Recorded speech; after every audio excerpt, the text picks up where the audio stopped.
Today, we are diving deep into an incredible journey of the heart, a path laid out by Sufi wisdom. Our guide is a classic text called Sirr-e-Dilbaran, which means Secrets of the Beloveds. It's basically a timeless map to finding yourself and unlocking real inner peace. So, let's get into it. So, the author kicks things off with this really powerful statement. And remember, he wrote this back in the mid-20th century. He was looking at a world that he felt was just consumed by a kind of spiritual emptiness. This feeling that even with all our stuff, something vital was missing. And wow, doesn't that just hit home today? Maybe even more so now. You know that feeling, right? That little voice inside that just quietly asks, Is this it? Well, that feeling is the real starting point for this whole journey. And here's the thing, it's not a sign that something's wrong with you. According to Sufi thought, it's the exact opposite. It's the call to adventure. It means you're ready to explore your own inner world. So who was the man behind these profound words? Sayyid Muhammad Zauqi Shah. Well, he wasn't some recluse living in a cave, not at all. This was a man who was deeply, deeply involved in the world. On one hand, he was a Sufi saint, but on the other, he was a sharp political analyst and a journalist who had a real hand in the Pakistan movement. What's so incredible about him is that he walked through the halls of power, he understood how the world worked, but his true north, his ultimate focus, was always on the inner life. And that's what makes his advice so powerful. He knew the challenges we face out here because he was right there in the middle of them.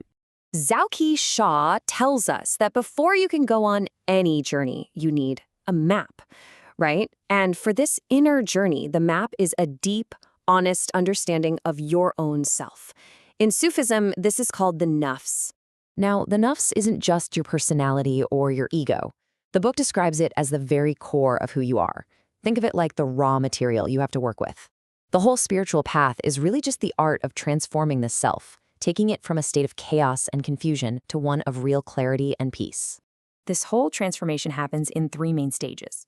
We all start with what's called the disobedient self.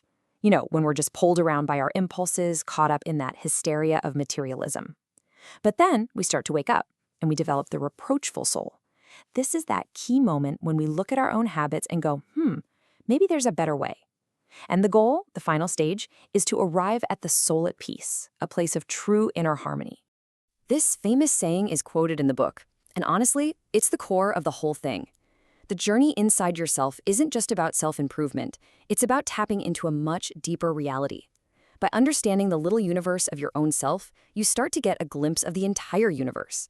Okay, so we have our map, our own self, the nafs, but how do we actually make the trip? You know, what are the roads? What are the signposts? This is where the idea of the suluk, the spiritual path, comes into play. The suluk is the actual process of traveling. And the book is very clear. This is not about thinking your way to enlightenment. It's about direct experience, about knowing things through a clear intuition. The traveler on this path is called a salik, and there's someone who bravely says, yes, I'm ready for this hands-on journey. Now, this diagram from the book is basically a map of the entire trip. We all start at point B, right? Stuck in our day-to-day human stuff. The path going up, BCA, that's the ascent. The journey inward towards A, which represents pure awareness. But notice, the journey doesn't stop there. The path then comes back down, ADB, bringing all that insight and wisdom back into the world. It's a journey of return, not of escape.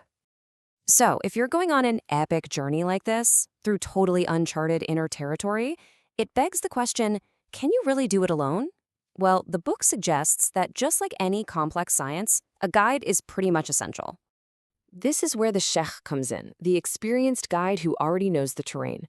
Zauqi Shah makes a brilliant point. He says, look, you wouldn't try to learn brain surgery without a teacher, right?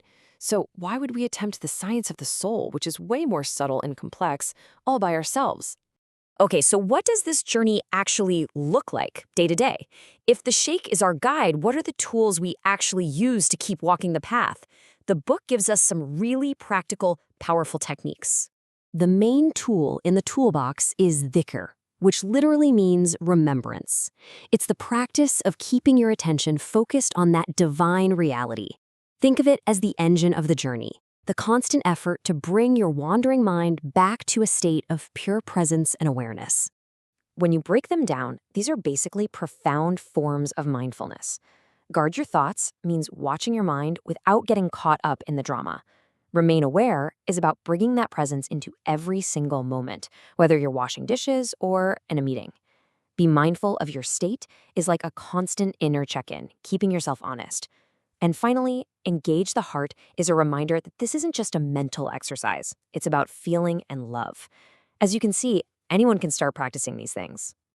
So after all this travel, all this practice, all this guidance, where do we actually arrive? What is the final destination?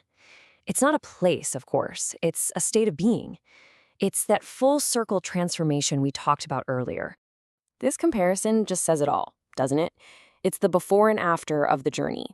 The book says the seeker starts out like a tree caught in a hurricane, just full of agitation, helpless.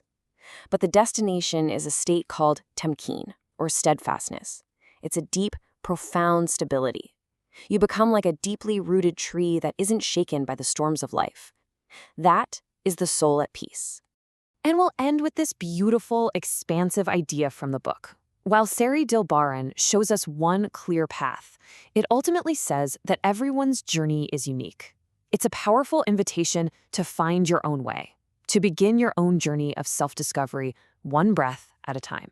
So the question is, what might your path look like?